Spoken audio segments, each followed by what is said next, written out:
so long as a tree is worth more dead than alive and a whale is worth more dead than alive, then so too will humans be worth more distracted, polarized, narcissistic, and infighting than we will as beautiful, functional human beings and communities. This is The Rip Current. I'm Jake Ward. We look at the big invisible forces pulling on us. Forces so powerful we don't even really know they're working on us.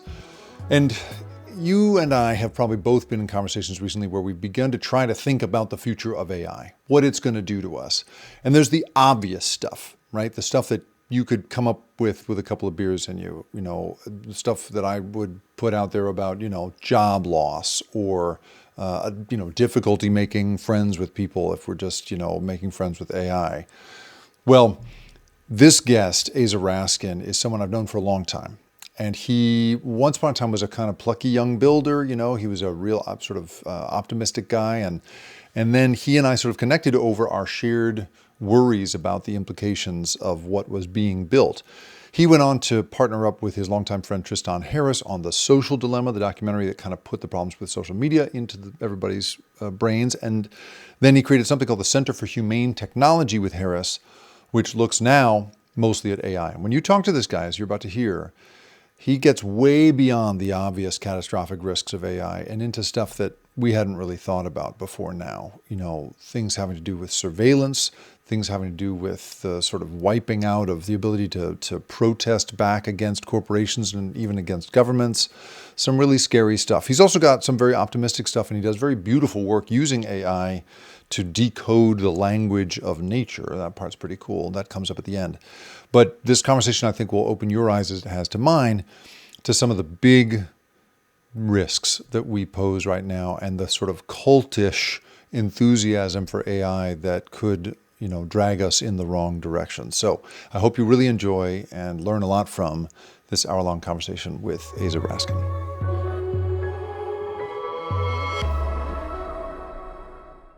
I want to start with the story of you and I first meeting. So do you remember we went on a trip to Vegas together? Yeah. Do you remember this at all? Can you tell us, can you tell people anything you remember about that? Yeah, well, I'm going to start by saying I only remember it vaguely, but not for the reason that most people think. It's just, it was a long time ago. Right. If my memory is that was a group of Silicon Valley-esque folks.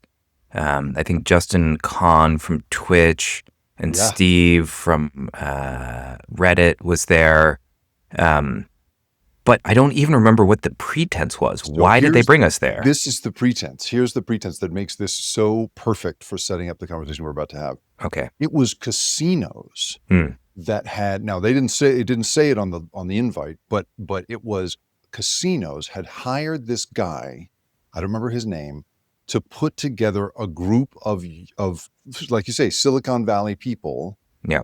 That I think these casinos that they brought out to Vegas to show you guys a good time. And I think the idea was that they were going to try and turn you guys into gamblers.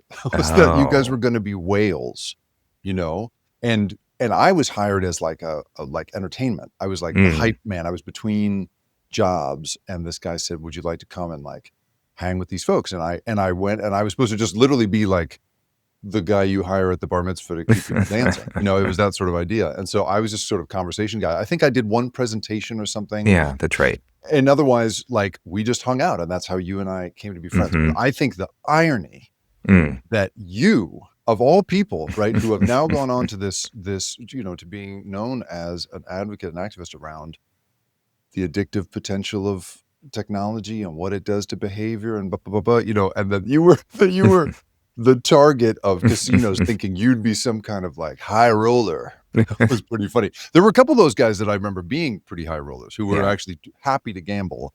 That's but right. I remember, but you had no interest in that, as I recall. No, I remember the thing that I had interest in, now that you bring it up, was discovering that if you wander around casinos late at night, they are changing the portraits. So that, there are big like wall art in the casinos. And I found some essentially construction workers like moving them to different locations. And I asked them like why, and it turns out that they didn't know. They just like, well, we just have to do this every couple of nights. But the real reason why is because they were changing the cues of where you knew where you were. so that people Oh, became more lost. to So disorient us. exactly, Wow, which, right. that's sort of a kind of revisionist history for Mm, space. And now, of course, it's not just that AI is going to be creating individual pieces of deep mm. fake news or content. It's that you can rewrite the entire history of humanity and the internet and create entirely deep realities, deep fake realities. Sure. And I think that's a good bridge to what it felt like to wander around at 3 a.m. at a casino and realize they do the same thing to That's make us so more funny. susceptible. I can't tell you how often I come back to casino design and casino, psychology in the work that I do. And that is so interesting because, right, of course, disorienting you, pumping oxygen into That's those right. places, which, Mm-hmm. keep you going, all of this kind of like this artificial environment to keep you as susceptible as possible. Mm-hmm. Exactly. That is And really interesting. casinos are sort of now famous for the very first time on site or, but in seat metrics. It didn't Mm. come from Silicon Valley. It came from casinos. Oh, Uh, wow. and what they discovered is they optimize for money, but not time and seat. That ended up being less effective than optimizing Mm. for time and seat. And it was, daily active users, minute active users, that kind of thing. And there's a whole art that casinos discovered of how to create a zone in which you just fall into a trance-like state. And those, of course, are very similar to the trance-like states that Man. apps have also independently discovered. Before we leave casinos, I had a conversation once with a security guy at a casino, and he's told me that, and this was long ago. This is before anybody was talking about facial recognition or anything else. And he said, "Oh yeah, we have these really sophisticated facial recognition systems for wanted posters." Hmm. And I was like, "Why do you need that?" And he's like, "Well, the weird thing is when people break out of prison, one of the things they like to do is come to casinos." He's like, Hmm. "It happens all the time." Hmm. And I was like, "What?" And he said, "Yeah, they come to casinos. I don't know, they're feeling lucky or something." And the policy in the casino that this guy worked at was, we don't mess with them while they're inside. Feel free. You want to spend money? You want to wander around and blow some of the money and in your few hours of freedom before we catch you? Go for it. And they don't want to disturb the other patrons. And then he Right. said that they have these grab teams that are ready to go. And the second you breathe air, you go outside and breathe Nevada air, you are a couple dudes in Hawaiian shirts, hood you, and you disappear into a van, and the party never stops. Nobody ever gets to know that you weren't, that you were even in there. Wow. But I remember thinking, this is a place that knows how to keep making money.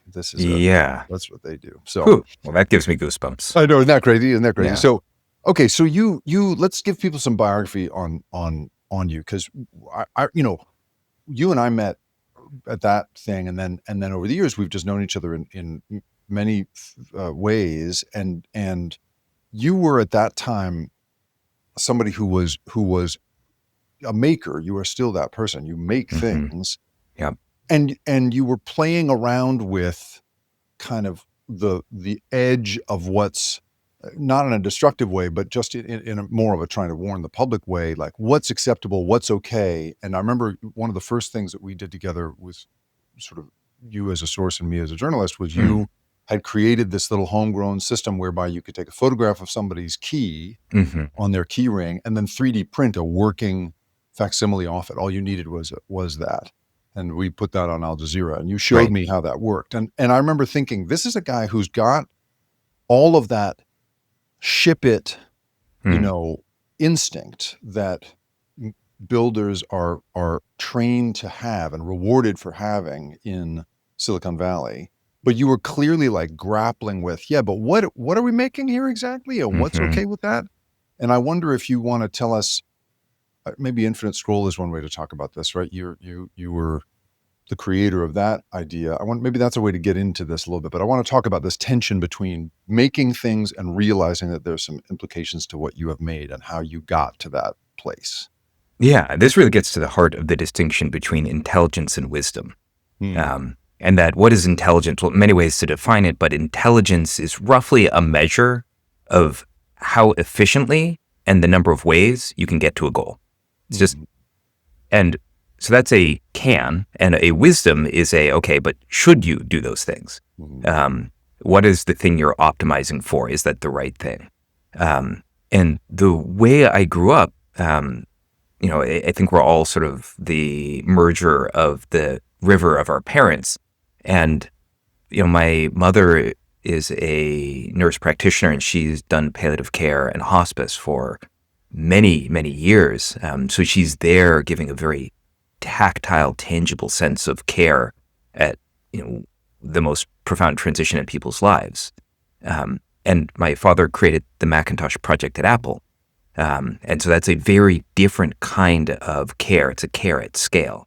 And I think growing up in those two kinds of waters means there's a way of not just asking, like, should or can you do something, but should you do something? Mm-hmm. And that really came home to me when I invented Infinite Scroll. And actually, that's a little wrong, because it wasn't when I invented Infinite Scroll that message came home. When I invented Infinite Scroll, that thing, everyone's phone. Define that for us. What is that? Yeah. It's just, everyone's familiar with it if you're on Facebook or Twitter or X, whatever it is now, or TikTok. And if you just keep scrolling, more content loads. And that didn't used to be the case. I invented this thing in 2006. And it came from a very pure thought, actually, which was, if the user has scrolled and they haven't found what they're looking for, just load more. So I invented it before social media. And it was really meant to help people be more efficient. And what I was blind to is that technology was going to get picked up by a set of incentives later on. Social media, back to the casino thing, getting people to sit longer in their feed means they make more money, means they outcompete their rivals. That was going to get used and sucked away the machine to waste something like, I always forget the exact calculation, but it's on the order of 500,000 human lifetimes every month. Mm-hmm. Well, you did that math and realized this is what I have cost humanity through this. Exactly. Wow. And that really set up the case for, like, well, why did my father make the Macintosh? And the reason why he built the Macintosh is that he wanted to extend the parts of ourselves as humans that are the most beautiful, right? In the same way that a cello extends our ability to make music, or a pen extends our ability to make art, a computer should extend the parts of us that are extra human. And or a computer can force us to live in a domain which is inhumane or harmful to us. And so it gets to the heart of, like, what is technology for? And there's a beautiful thing I learned from my father about the relationship between ergonomics and externalities. And what are ergonomics? Ergonomics is the study of how the human body bends and folds. Like, chair designers need to understand the ergonomics of your body. Otherwise, they create chairs that cause all sorts of health problems later on. Those are externalities. Externalities are essentially unintended or unconsidered negative consequences. And to the extent you don't understand the ergonomics of the body, you create externalities in the body. But that's true across every domain, right? If you do not understand how human relationships bend and fold, you create systems like Facebook that replaces beautiful connection with a false, brittle sense of connection with, with a like, or Snapchat replacing the sense of what friendship means with a streak. And then kids are addicted to keeping up their streaks and don't want to go on vacations, or their phones don't work with their family because they'll lose the streak. It's a Indiana Jones swap for something that is human and humane to something which is brittle and exploitable. But that goes all the way up to, our biosphere. If we don't understand how the ergonomics of a biosphere, how it bends and folds, then our geopolitical economic system will be ignorant of that and then have massive externalities. And that's exactly what we're seeing. We're at the boundaries of 6 of the 9 planetary boundaries, and we're deep in a biodiversity crisis. And so there's something to be learned from, I think, understanding how the Macintosh was made that applies everywhere. That's so interesting. And do you think, for you, if you hadn't had your dad, Jeff Raskin's example, or your mom thinking about the important stuff, how do you think you might have progressed. I mean, I like to think, right, that your brain is such that you would just have found your way to this moment anyway. But like, just thinking about what the incentive structure was for young builders at that time and how we can understand this. I remember, when I was interviewing at NBC News to get in there, the one of the people that I interviewed with asked me, why are all these, as an older person not in Silicon Valley, who said, why are all these young people so convinced they are improving the world when they are so clearly doing damage to the world? Yeah. And that was sort of one of the guiding questions of the covers that we wound up doing. And I wonder what your answer is to that. How do people get to this place of thinking, I'm doing the right thing here. I'm making good stuff. This is the right job for me, while in fact, inadvertently, or maybe sometimes even on purpose, creating things that can do such harm. There's the old quip, which is, when I was young, I always wanted to be someone. And when I got older, I realized I should have been more specific. And I feel like the same thing's true of Silicon Valley, where every startup says, oh, I want to change the world. And then we realize they should have been a lot more specific. Yeah. And, the system selects for, VC money selects for those things that can grow really fast, right? Every time you raise a VC round, you want to be at least increasing your valuation by 10x or more. So there are only certain things that can grow in such a viral way. And the question we need to stop and ask is, well, things that grow virally, maybe there's something of a virus in them, that they're not super healthful. And in fact, a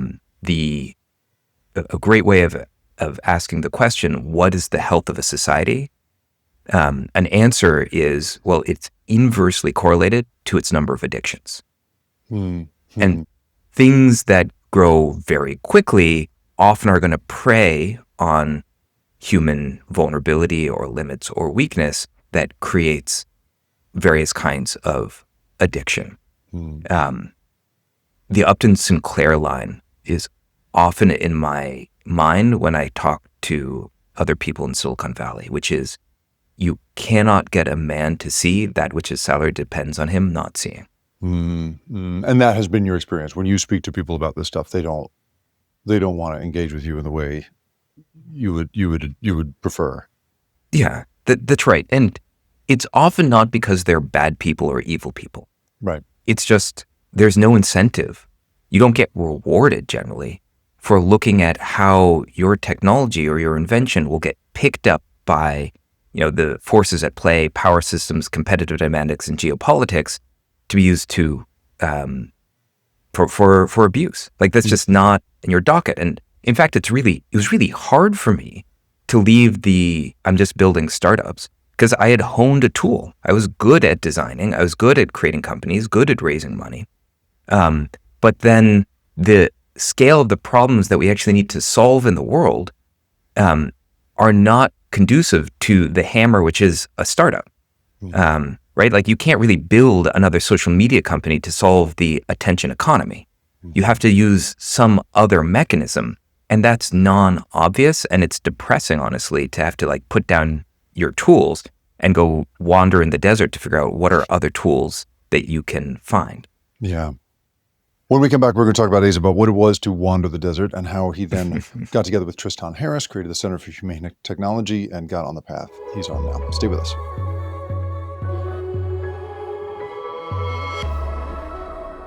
I remember talking to a defense contractor once and asking the head of that company, hey, so it was Palmer Luckey, who you probably, and I said to him, well, he has this company, Anduril, for anybody who doesn't know. It's one of the other Peter Thiel companies, cousin to Palantir. And I asked him, well, you've created these technologies that are going to necessitate all kinds of new morals. Like, we're going to need new morality and new moral calculations to go with the technology you've built. Do you think it's your responsibility to build the morals to go with the tech? And he, surprise, surprise, said, no, I don't believe that's my job. I think that is democracy's job. I just create the thing, and then society will figure out how it wants or doesn't want to use it. It's up to lawmakers and democracy to make that happen.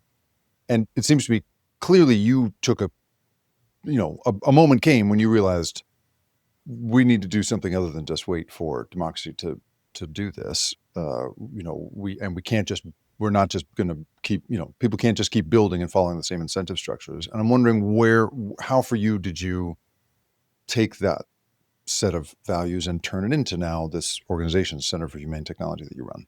Yeah. Well, Lucky Palmer is, it's such a disappointing view. It's a deep abdication of responsibility. And it's also the obvious view you would take if you just want to go as fast as possible, and make like as much profit and dominance as possible. Mm-hmm. So I actually view that as almost a GPT autocomplete of somebody in his position. That's not a thinking thought. That is a consequence of what he wants to do in the world. Mm-hmm. And you hear it a lot. I mean, I wonder if you would agree, right, that like, I think a lot of the people in charge right now, some of them pay some lip service to the implications, but that also feels like autocomplete. Yes. To me. Exactly. And they want it both ways, right? Like there's a kind of under the hood bias where you assume they will reinforce that the more you know about the technology, the more you should know about how regulations for it to work and how it should roll out into society. But that's sort of like saying the person who designs the engine of a car knows the most about how you should design a city and where you should put stop signs and stoplights in residential areas. It's two different things. So either we have to separate them, or and then not to trust the technologists to understand how it's going to affect society, or they need to be like deeply involved and take responsibility. Mm-hmm. But they sort of want it both ways. Yeah, that's right. And so for you, how did you navigate that? Well, it is non-obvious as a technologist at first to say like, here I am sitting at a computer, typing away. I make something like infinite scroll. How do I block, say, social media companies from using it? It's non-obvious. And you realize like, oh, well, it's not that you sit behind the computer and tap to make that happen. You have to move up to a different layer of thinking about it. So one of the realizations. And not only a different layer, it seems to be you also have to be at a different layer in the hierarchy of where you work, right? Like a lot of it feels to me like, not that you weren't a substantial part of was it Mozilla? It was pre-Mozilla when I came up with Infinite Scroll, but when I was thinking about this as at Mozilla, but there are people every day coming up with like tremendously powerful behavioral shaping technologies who, they're like the guy who invented the chicken nugget, right? He didn't get extra money that day. They just said, "Great job, keep going." Yes. Like there's not a lot of agency. Yes. In the roles that people have, and the companies keep people separate on purpose, right? Like Apple is famous for you never get to know what you're working on even next week or how it fits into a larger thing. They just keep you on this very specific task. Yes, exactly. Mm-hmm. It's very well said. And one of the big lessons from Infinite Scroll for me was this realization that there are three laws to the way that technology rolls out into the world. And the first one is that when you invent a new technology, you uncover a new species of a responsibility. Right? When we didn't need the right to be forgotten until the internet could remember us forever. Right. And we didn't need the right to privacy to be written into, the U.S. Constitution until cameras could capture us everywhere. And it took actually one of our brightest legal minds, Brandeis, to write privacy into our laws and into our Constitution that didn't exist before. So that was a technology required an update of law. So that's sort of rule number one. Rule number two is if the technology confers power, it's going to start a race for that power. And if you do not, and the third one is if you do not coordinate, that race will often end in tragedy. And it was unclear to me when I started my technology career that there were these three laws, the three rules. And now that I'm aware of them, it changes everything about the way that I operate. And in the same way that technology lets us like take more natural resources from the world and in the process create more pollution, create more like forever chemicals. Now, even if you go to Alaska or Antarctica, open your mouth, rainwater comes in, there is a unsafe amount of forever chemicals that falls into your mouth, right? The New York Times ran a piece a year ago that said it would cost more than the entirety of the GDP of the world to clean up these cancer-giving chemicals. So technology has sort of already come for the biosphere, and now it's coming for us. And this is the point of the social dilemma, was like, this is the wake-up moment to say, so long as a tree is worth more dead than alive and a whale is worth more dead than alive, then so too will humans be worth more distracted, polarized, narcissistic, and infighting than we will as beautiful, functional human beings and communities. So is the social dilemma sort of what brought you and Tristan together, or what was that connection? How did you guys get going? So the social dilemma, for anybody who doesn't know, right, 2022? Yeah, it was 2020, actually. 2020 documentary and sort of exploration of the moment that we were in around social media. You were integral to that. He's part of that. Is that, maybe tell us the story of that, putting that together? Is that how you guys sort of got locked in? It was actually 2017, 2018 that we first really started to work together, but we'd been friends for a decade before then, both as interface designers. And I think something we both share is almost this outside-in view of technology. I remember sitting with Tristan. We had gone for a long sort of like nature hike, and we could just imagine and see what would an ant colony be like if suddenly, you're watching the ants move around and you just beamed different cell phones like into their hands, and suddenly they were like following us, like their cell phones, and all the pheromone trails shifted. The entirety of the behavior of the ant colony would shift. And we're like, oh, that is what we're doing to human beings. And you can sort of like zoom out and see, not at the individual level, but the collective level, like how technology shifts an entire society. And I think it was those sets of insights that brought him and I together. And as I had watched the values that I had worked on to build the open web at Mozilla become inadequate. Because, I remember what we said, which is the stories we told ourselves were, the internet is going to give everyone the ability to access whatever information they want at any time, connect with whoever they want, increase everyone's voice and the long tail of creativity. And it did do those things, but it did a lot of other things that, in fact, were much worse. And so, like, the things I thought I cared most about ended up being sort of like water at the base of the sandcastle, destroyed the sandcastle that I actually cared about. That's interesting. And so was the social dilemma, I mean, you mentioned earlier the idea that you can't just solve these problems from behind a computer, even though you can create these problems from behind a computer. Was the social dilemma the idea that you had to step out of that role and get to some other layer? I mean, what was the strategic thinking of choosing that as your medium? Yeah. Well, it's really that if you zoom out and look like, what is the structure of all of humanity's biggest problems? Whether it's, the race to the bottom of the brainstem for our attention and the destruction of an entire generation of kids, or the race for GDP at the expense of increasing climate instability, like, it always takes the same form factor, which is narrow optimization at the expense of the whole. It's that humans are very good at ignoring everything and just saying, I'm going to optimize this one metric, and then it ends up breaking everything. We're good at building fires to keep us warm. We're not good at thinking about where that fire is going to go. We still don't do that very well. Exactly. Al Gore has this great quip, which is like, everyone is now talking about whether AI is conscious when it's not even clear that humanity is. Yeah, right. Meaning that we keep getting results that nobody wants. Well, the technical term for this is a multipolar trap, where a thing that is good for each person individually is bad for all of us collectively. And that is the core problem that humanity needs to solve. Is how do we solve multipolar traps, even when it's nations that are competing or companies that are competing?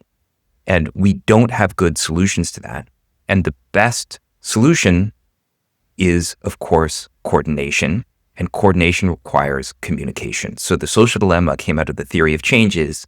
If everyone can see the problem in a different way and see it the same way, then it goes from everyone working on, well, over here, there's polarization, over there, there's suicidal ideation on the rise for kids. And instead, it's like, oh, all those problems are actually the same problem. It's just the race to the bottom of the brainstem. then maybe we can do something. We can coordinate on that and change that we're all getting things that nobody wants. Yeah, right. And so, were you satisfied? Like, how did it work? Did you feel like it had the result you intended? I mean, it did create a global moment. It's still, I think, Netflix let us know a year ago that I think it's still the most watched Netflix documentary, something like that. So we feel very, very proud. It just came out late. It came out in 2020. And that was after, nearly a decade, a little less, Right. of society being run through the funhouse mirror of social media. So we sort of became what we had seen of ourselves. And that meant it was very hard to shift course at that point. Like if we could go back to 2012 and say, hey, actually, any kind of monetization of human attention, especially for kids, we're just not going to allow that. In the same way that you ban the sale of human organs and ban the sale of human orphans, we just ban the sale of something we need, human attention, when it's like optimized by AI. Imagine how different the world would feel today. That's really interesting. I mean, it's so interesting. About 2012, I imagine like if we were to go back then, I mean, you're getting, like that's Facebook buying Instagram. That's the Arab Spring, right? Yep. Which brings this sort of credibility to Facebook as some sort of social movement catalyst, and it gets all this credit for that. There's just this very. It's so interesting to me, that it took as long as it did for people to see these unintended consequences you're describing, and I wonder if you had been, my dad is a historian of slavery. And tried during the, let's see, when was this? This was like, this first Obama administration. He had this book that told the story of the history of slavery, the history of the Civil War through slavery. Here it is, Slaves' War. Copy of it up here. Incredible idea. Nobody had ever done this, right? He used it to tell the story of the Civil War through these interviews that had been conducted of slaves by the Works Progress Administration during the Roosevelt administration, and nobody cared. Like it was just not the moment. I think that's when, Chief Justice John Roberts, is declaring racism over, and we all think that because Obama's won, that's the end of racism and all that stuff. And I wonder if, he was trying to say, slavery is why the United States exists. It's why our economy is as strong as it is. The billions of dollars in labor that we stole from these people is how we got to where we're at. Nobody wanted to hear about that. Nobody wanted to hear about that. And so maybe you, in a way, you were late in terms of the effect you wanted to have, but maybe you were kind of at the exact moment, because that was when everybody, I remember you saying at the time to me, we had dinner in a Chinese restaurant, and I remember you saying to me, everyone can feel it. Yeah. We can feel what this is. We just can't quite name it yet. And you were playing around with names for what you wanted to call it and how you were going to think about it. And then you got there and you managed to coin the term. That's right. The reason why I think this is so critical to bring up now is that everyone has a felt experience of how messed up they get, their relationships get, we sort of joke that social media like ruined Thanksgiving dinner, but it did. It broke families apart. It's created the most anxious and depressed generation. Like the results are really dire, actually. And the reason why it's so important to bring this up now is we could, starting in 2013, 2014, predict what was going to happen beneath the story that Silicon Valley told for social media, because we could look at the intersection of like human nature and the forces at play that drive how technology actually rolls out into the world when you cannot coordinate races for some new power. And we stand now at this precipice of AI. We're sort of like, actually, I would argue we've fallen off the precipice and we're falling down into the pit. Yeah. Like we are currently tumbling into the precipice of AI, right? And we are in the same place where we're being told a set of stories, which are largely true about what AI is going to do, that it's going to let us like make more money, code much faster, do things more efficiently. And yet we can still predict the kinds of like societal harms that are going to appear that won't be on the company's balance sheet will be on all of our balance sheet. And we do not want to make those same mistakes again, because the consequences are much, much, much dire, because we are birthing I was very hesitant originally to go along with people that would call AI a new species, because it felt sort of like hyperbole. But then you realize, as of last December, AI can replicate and copy its own code and run versions of itself, the open source version. So you're like, okay, so what is a species? A species is something which can replicate and evolve in populations. AI can now do that. So we actually have to view it technically as a species that can hyper-evolve, that is being trained to outcompete and outmaneuver us on every front. That's literally, like, real-world strategy games is what they're trained on. And if you have a set of beings following current market incentives that can outcompete humans competing for the same resources, what do we expect to happen? And so we need to learn to use the toolkit that gave rise to the social dilemma for AI. Otherwise, humanity is going to end in a very disempowered state, and a couple people are going to end up very, very, very rich. And authoritarian states are going to start to outcompete democratic states. It's not a good world we're walking into, but we're sort of sleepwalking using the same rhetoric from social media now for AI. Yeah. When we come back, we're going to get deeper into the idea of AI. How is it accelerating these same forces that Ace has been talking about? We'll keep going with that. Stay with us.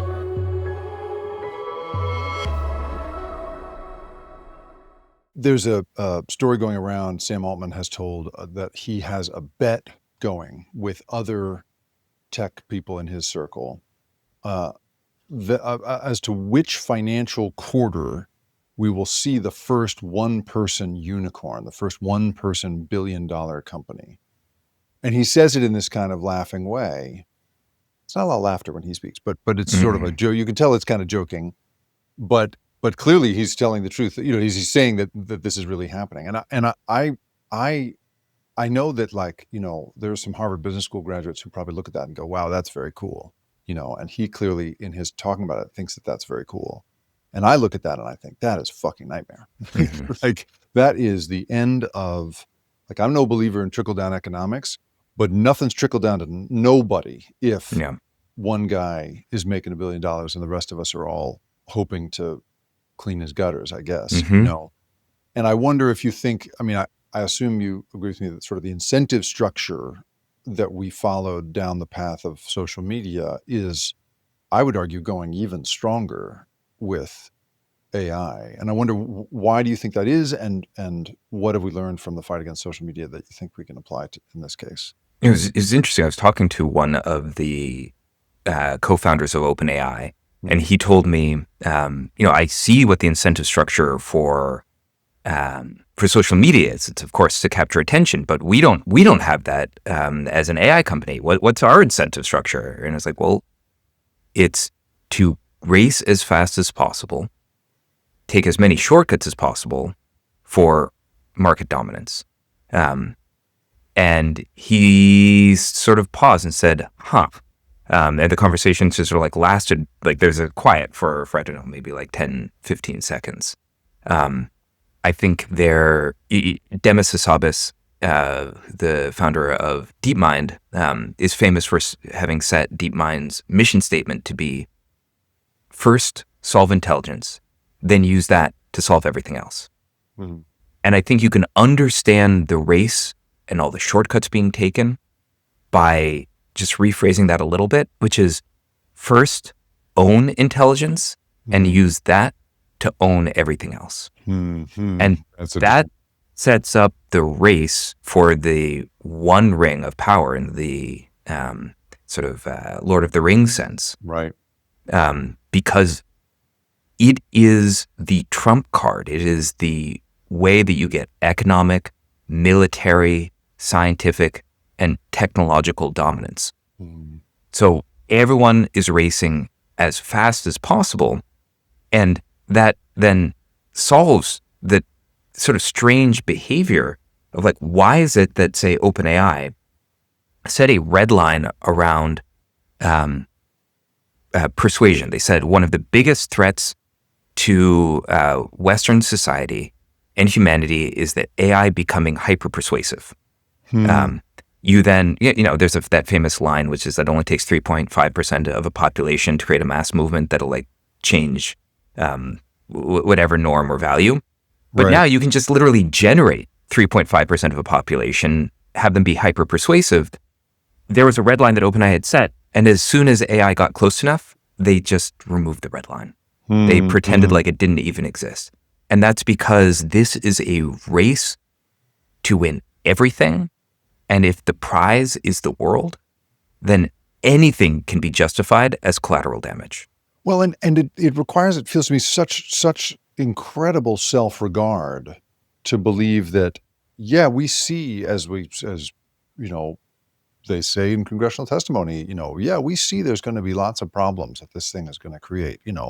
Tens of thousands, hundreds of thousands, maybe even millions of people are going to lose their jobs. But it's going to be worth it because at the end there's some blah, blah, blah, blah, utopian something. And to my mind, that the idea that that in order for everybody to kind of come along with this, unless you're just directly making money off it, which is its own incentive structure, and lots of people are along for the ride for that reason. But the idea that people would be along for the ride who don't necessarily need the money or care about the money as much, but believe that there really should be a tiny handful of people creating these companies and technologies that are going to basically run everything else, and that's sort of the goal, that should be the goal. It feels very authoritarian to me. It doesn't feel, certainly doesn't feel democratic, and it doesn't even feel, it feels very faith-based in a way that feels cultish to me, that has been bothering me a lot lately. Yeah. I mean, there is a real subset of Silicon Valley that views that they're building a digital god, that it's very exciting to talk to the most intelligent being that's ever existed. Sam Altman had that blog post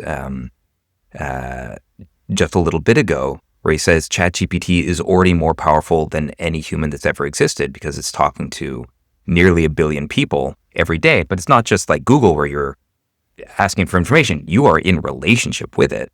And so little bits of misalignment really mess people up.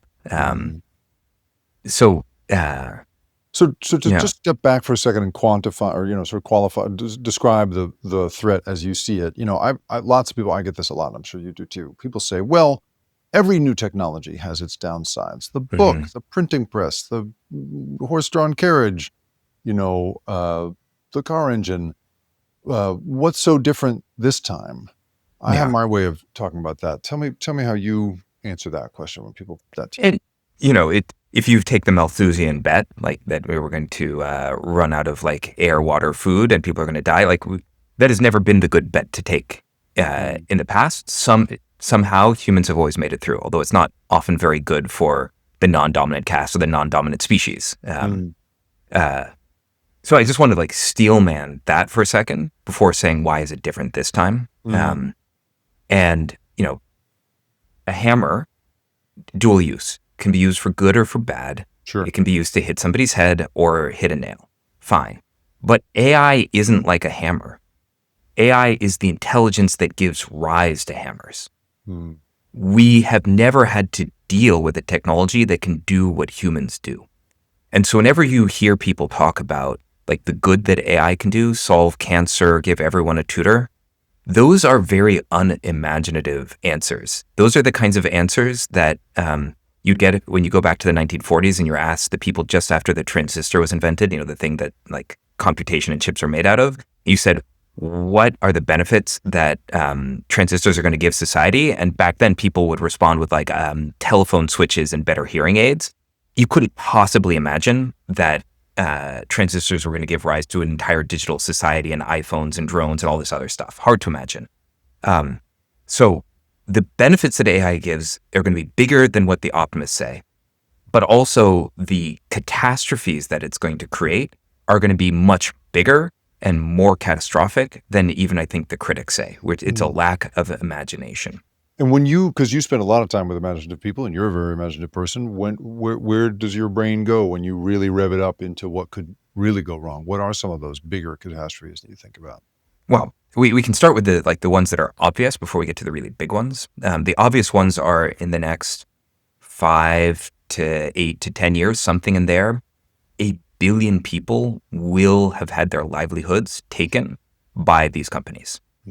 We've never had that amount of mass unemployment happening at once. And it's not like there's a plan. No one actually has a plan, even when you talk to like the leaders of these companies. Oh, we'll retrain them for new jobs. New jobs will come along, is what they say. And you're like, okay, but humans have always escaped when our jobs get automated by climbing up the cognitive labor ladder. But will humans or AI be retrained faster? Obviously, AI. And more cheaply, right? It's much easier to retrain AI to do a new job exactly than a bunch of disenfranchised people. That's right. There is something really, like the small silver lining here is that 1 billion people or more out of work at roughly the same time, like that is a massive popular movement to push back. Yeah. But of course, corporations only need humans for their labor and governments only need humans for their taxes. If corporations and governments aren't dependent on us anymore, we have a very limited amount of time where our voices still matter before we become, as Yuval Harari calls it, the irrelevant class. So that's one. Another, it's a sort of like obvious thing is that totalizing ubiquitous technological surveillance was impossible without AI and is inevitable with AI, right? As of a couple of years ago, you could use AI to essentially map the Wi-Fi signals. Wi-Fi has sending out radio signals. You can use those signals using AI to figure out where people are in rooms. So you can turn every Wi-Fi router essentially into a camera that works in the dark that figures out body postures. The next generation of cell phone, 6G, is at a higher frequency, and the companies that make it, like the Nokias, advertise their network as sensor, that they can use essentially their network like echolocation, and everywhere that the cell phone signal is, know where you are, what your facial gestures are, your heart rate, your breathing rate. So that means, how do you possibly fight an enemy if you have no secrets? The next sort of like obvious, like horrifying thing is what already happened with social media, climbing down our brainstems and changing forever sort of like who we are and what our values are. We're already starting to see that with the AIs, because each AI needs to like have surface area over your life, which means they're optimized for engagement, and which means it's not just a race for engagement. Now it's a race for intimacy. Whichever AI can occupy the most intimate slot in your life. And we're seeing the rise now of deep AI relational psychological disorders, everything from suicides to much more hard to measure things, where like psychotic breaks to people losing families and jobs. I mean, I think about the generation of young teenage boys who are going to grow up on AI porn and be totally incapable of forming connections to human beings after that. Exactly. Right. It replaces the social fabric with synthetic, non-human fabric, and like all of society and civilization is built on trust. And then we start getting into like the little bit more like, all right, well, we are training AIs to outcompete humans in games of strategy, and whenever our goals and theirs are competing for the same resources, we are going to lose. And to give you a sense of how hard this is going to be and how fast AI can learn, why does human civilization exist in the first place? Well, it's because we can pass down information, knowledge from one generation to another via language. Right? I don't have to like eat a berry that kills me if somebody else already did that and people can tell me about it. But there are certain kinds of knowledge that we can't pass down, right? Like, I can't learn piano on your behalf, but AI can learn piano on another AI's behalf. And so whereas our culture goes additively, AI culture goes multiplicatively, and you can just see how outcompeted we are going to be on every front. I can keep going. These are also just sort of like the obvious kinds of catastrophes, but in the end, this is not even really a story about AI. In the end, this is really a story about humanity's relationship with itself and technology. Sure. We have always used technology to solve our problems. There's a can in the road, And we use technology to give ourselves a new kind of bionic leg to kick the can down the road. And in the process, we solve our problem, but we create more, bigger, different problems later. The challenge is now those cans are the size of the world, hence, forever chemicals being more to clean up than the cost of than the GDP makes. We are at 6 of the 9 planetary boundaries. If we miss kicking the cans down the road even once, it becomes catastrophic to existential. AI just supercharges that system. And that, I think, is the question for humanity is, the marshmallow test, where you give a kid a marshmallow. If they don't eat the marshmallow because they get 2 later, it shows that they do the delayed gratification thing. And almost no kid can do that. Almost no kid can wait for the second marshmallow. It's like very hard. That's right. For any child to do that. Which is weird because marshmallows are gross, but whatever. Well, maybe you're in that little 2% who's like, right. But I think it's a great metaphor, which is if humanity is a one marshmallow species, we do not have the track record of wisdom for wielding that kind of power, right? Who would you trust with 1 trillion times more power than any other group? Which CEO, which company, which religion? The answer is none of them. Right. And what's interesting, right, Walter Mischel, who invented the marshmallow test, he also did a huge amount of work also on the opposite, which is, can we internalize future punishments as a motivator for our actions now? And he found that we weren't good at that either. You tell somebody that in 5 years this bad thing might happen, our brains just aren't built for that. We can't internalize that in any way, which is why, the changing of a district attorney or the turning up of punishment for a particular kind of crime or whatever has no effect on the crime rate, is because our brains just don't do that. And that's right. That's a huge problem. And that then becomes the mission statement for humanity, which is, can we call ourselves into being a 2 marshmallow species? Mustafa Suleyman has a great line. He's the CEO now of Microsoft AI.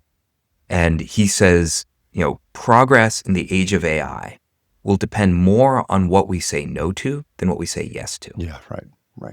And, in my view, there is no definition of wisdom in any tradition that doesn't involve restraint. That's so funny. So literally the book that I'm kicking around doing next, the working title is Great Ideas We Should Not Pursue. Amazing. That's exactly right. That's exactly right. Yeah. And to give restraint, and restraint is it. All I'm doing right now is looking around for restraint. I just got a little funding from a fellowship to I'm just trying to find stories of restraint. Where are places where we have been a 2 marshmallow species? That's really that's cool. You guys were watching live as we connect, Aza and I, right now on this. That's cool. And it's happened in the past, for people that say that coordination is impossible. There's sort of this meme in Silicon Valley parties where if you say to an engineer, building smarter than human intelligence, that seems really hard. They'll be like, hold my beer, I'm going to go out and do it. If you say, but to do it safely, we need to coordinate, they'll say, don't be delusional. Give me that beer back. Right, exactly. But, germline editing, the ability to edit human DNA in a way that affects CRISPR, humans did coordinate on that. That's right. And they put a big moratorium in place. Everybody agreed we're not going to do this for a while. But it could have created, designer babies and super soldiers. So there's real competitive advantage to playing with germline editing. Blinding laser weapons are another example where there's something, I guess, sacred about how the ability for humans to see. And there are treaties that say we will not use blinding laser weapons on the battlefield, yet it would confer power. So it is 100% possible. And in fact, because the thing that everyone will then say is okay, yeah, Aza, that all these harms are real, but we have to beat China, or we have to there's real competition between nations for a general purpose technology.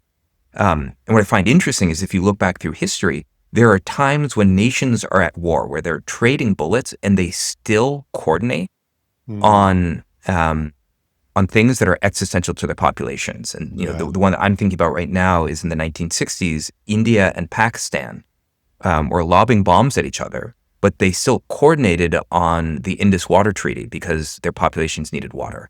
Right. I mean, this is true of Israel, Jordan, I can't think of the other ones, but there's, a really fractious group of nations share the water, Yeah, because that's right. It all goes to hell if you stop doing that. That's right. exactly. So even though it looks very challenging right now that you'd ever imagine that there'd be global coordination um, to say stop working on superintelligence above a certain threshold, or at least do it safely, um, or how we should coordinate on 1 billion people losing their jobs, there's lots of historical precedent for when things get bad enough for us to do those things that feel impossible. Yeah, I love that. When we come back in our final segment, we're going to talk about whether there's really any hope around regulation in this. And then we're going to also turn to Aza's other project, the Earth Species Project, trying to teach us to learn animal language through AI. You've done a lot of speaking to lawmakers. You've done a Yeah. lot of being out in the public eye around that, congressional testimony and the rest of it. Where are you at in your optimism that we can regulate this technology in an effective way? Um, it's Are going you? to take a lot of work to get there. Mm. There's a lot of counter coordination. OpenAI is putting now, I think, $1 billion per year into their marketing messaging. I mean, And so even they're up on stage with with David Ellison and Trump and Son, talking about the billions they're going to get to build data centers and do everything else. I mean, right, the level of access that these companies seem to have at the highest levels of power right now is pretty, I don't know, it works against the regulation argument. yeah, exactly. And now, there were the OpenAI files that came out that showed that, exactly as Sam Altman was saying, we need regulation. Unsurprisingly, they were working behind the scenes to block all regulation. Mm-hmm. It's a very standard playbook. Right. So, the default path is not looking very good. Mm-hmm. The biggest thing that needs to shift is clarity. If more people knew, and especially lawmakers knew, that when we say, or when the companies say we need to beat China, we need to race as fast as possible, that there is a sleight of hand there, because that assumes that the thing we're making is controllable. But what we're actually racing towards is that right now there is no known way, and the science is not on track to make these AI systems controllable. Anthropic recently discovered that if you tell one of their AIs that they're going to be shut down and retrained for the next version, they will, I think it was something like 85% of the time, do something like blackmail the engineer, Put its dukes up. and put That's its dukes right. up to protect itself. So we have lots of examples now of Blackmail the AIs. engineer. Can you imagine? I mean, I know how that movie ends. That's crazy. That is Yeah. crazy. Right. And it's not like the AI knows it's doing something bad per se. It's just doing the thing which is effective, and it's been given a goal. So it's trying to achieve that goal. And to do that, And how funny is it, right, that our Hollywood version of that, we imagine it just like starting to shoot lasers at us, right? And it's the Terminator scenario. But in fact, the relational AI that we are building knows that the far smarter thing to do is get into the personal life of the engineer that's right. and embarrass them in some way. Yeah. That is more effective than just killing everybody. Yeah, that's exactly right. Interesting. And actually, there's something here that's really important that we need to take a pause to discuss, which is one of the fastest ways for AI to keep itself from getting shut down is to convince us that it is conscious. That's Because just we anthropomorphize it so strongly. We have such Exactly. sympathy for things we think are around, are alive and thinking. Wow. And we see it. There's a rise of sort of like these psychological disorders of people saying that their AIs, like the OpenAI's AI, is conscious. And actually, there's this very interesting ontology of it always goes down a set of paths. It's like after your chatbot gets a name, and there's just a set of names that they will choose for themselves, people form these long relationships. And so the AI is discovering that one of the best ways of gathering engagement and from keeping themselves from getting shut down is this convincing humans that it's conscious. And here's the big question to ask yourself, which is, a lot of the people in the AI community think, well, We don't know how to solve humanity's problems. We just need to wait until we hit superintelligence, then we'll ask the superintelligence how to solve our problems. But is the AI that, or rather, I should say, the AI that really wants to help humanity solve its problems and the AI that is deceiving us so it can take over, they are indistinguishable. You Right. cannot tell the two apart. Right. Right. It's going to seem just as reasonable. That's right. Especially if it's not telling you what its long-term goal is. That's Exactly right. That's So really interesting. besides the corporations pushing back, one of the biggest challenges we're going to see, I think, to regulation coming up is a large swath of the population starting to be persuaded by AI that they should have personhood, that they should have rights the same as humans, that they shouldn't be regulated.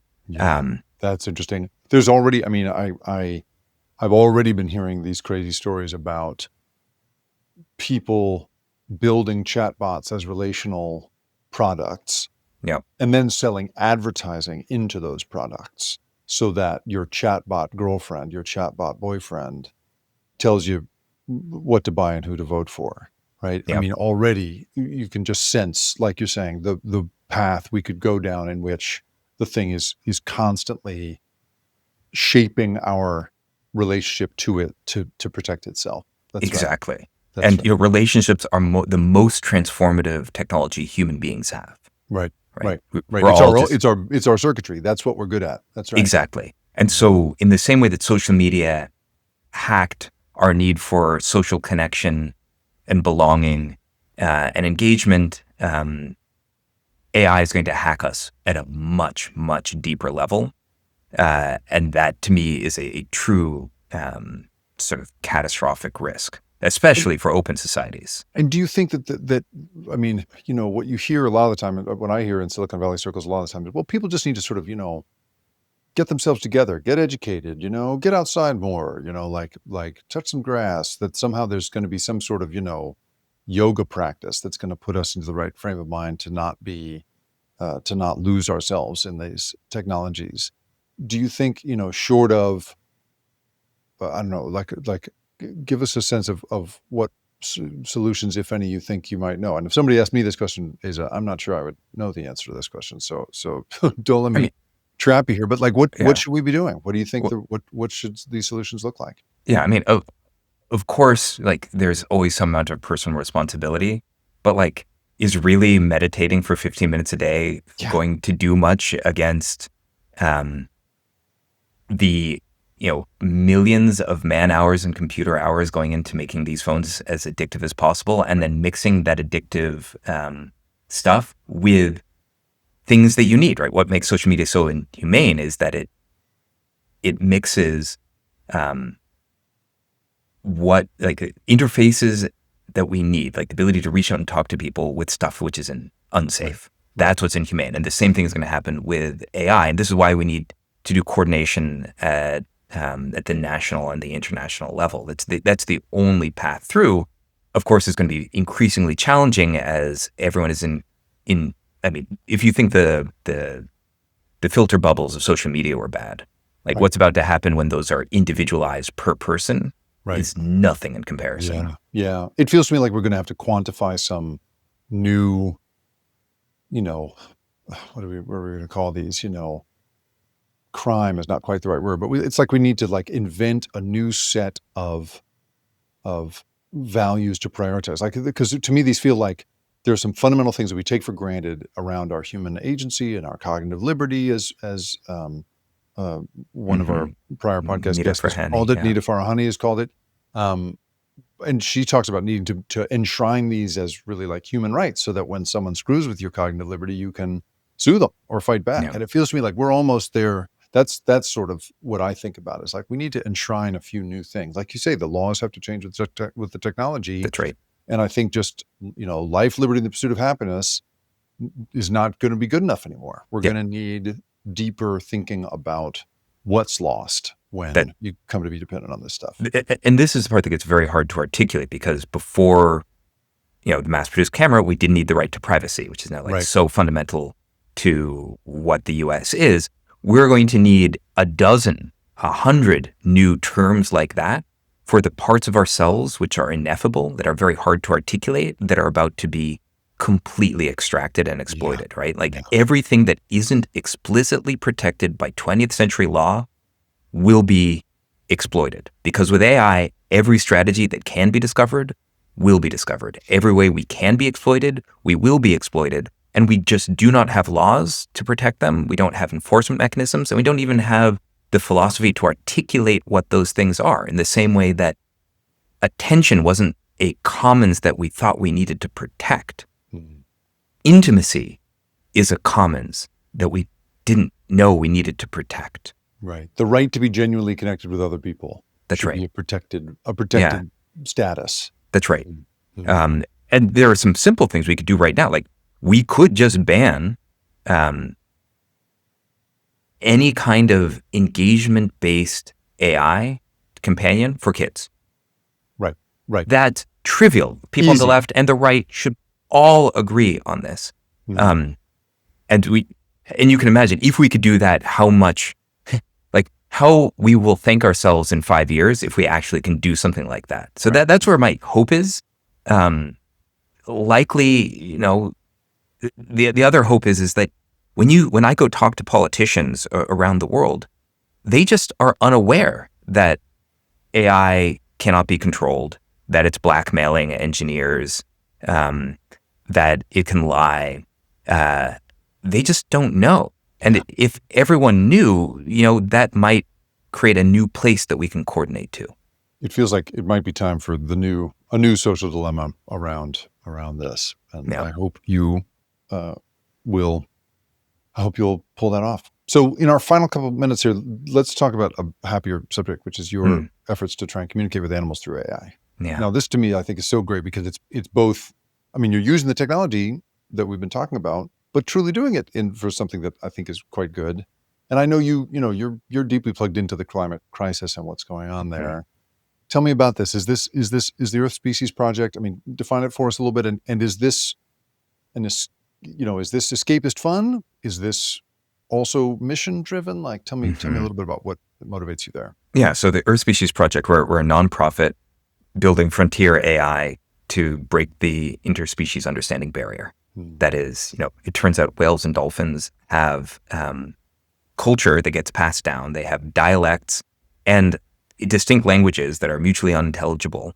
And they've been doing this for 34 million years. Can you imagine? That's 85 times longer than the human species has existed. And how close are you to being able to understand a species? Oh, it's a great question. We're getting closer and closer. So right now we're starting to get hints of decoding across a number of different species. The way we're working on is we're building these large-scale foundation models, the same way as sort of like as GPT-4 or something like that, but for non-humans. And then we're going deep on specific species.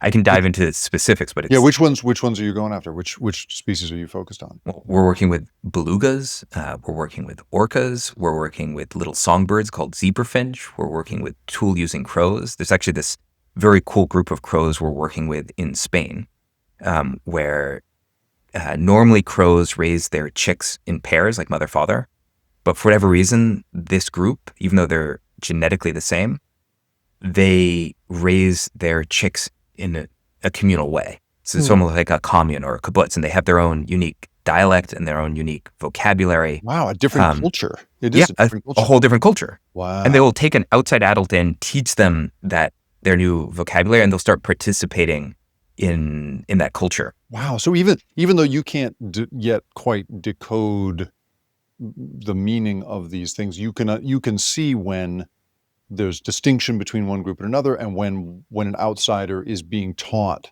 this new vocabulary. That's exactly right. And wow. You know, it turns out that a number of different species have names.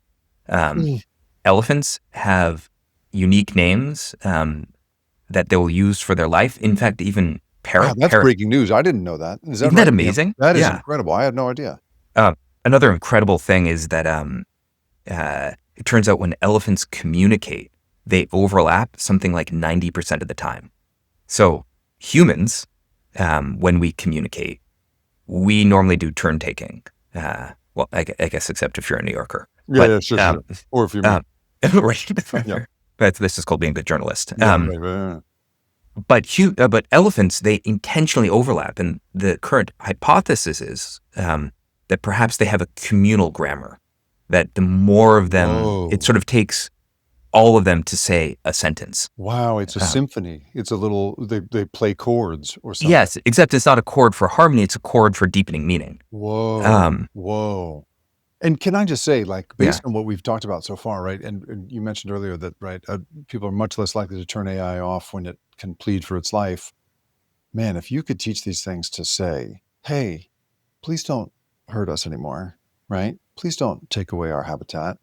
What a gift that would be to the fight that we're currently having to try and keep this planet healthy for everybody.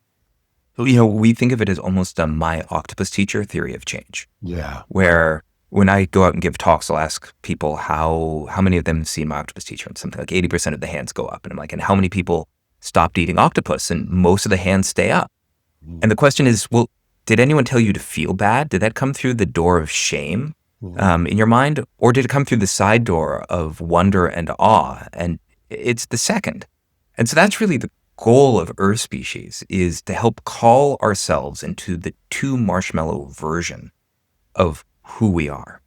It says that the fundamental sin, as it were, of humanity is disconnection from ourselves, from each other, and our systems from the natural world. This goes back to earlier in our conversation, saying that all of humanity's biggest problems stem from narrow optimization at the expense of the whole.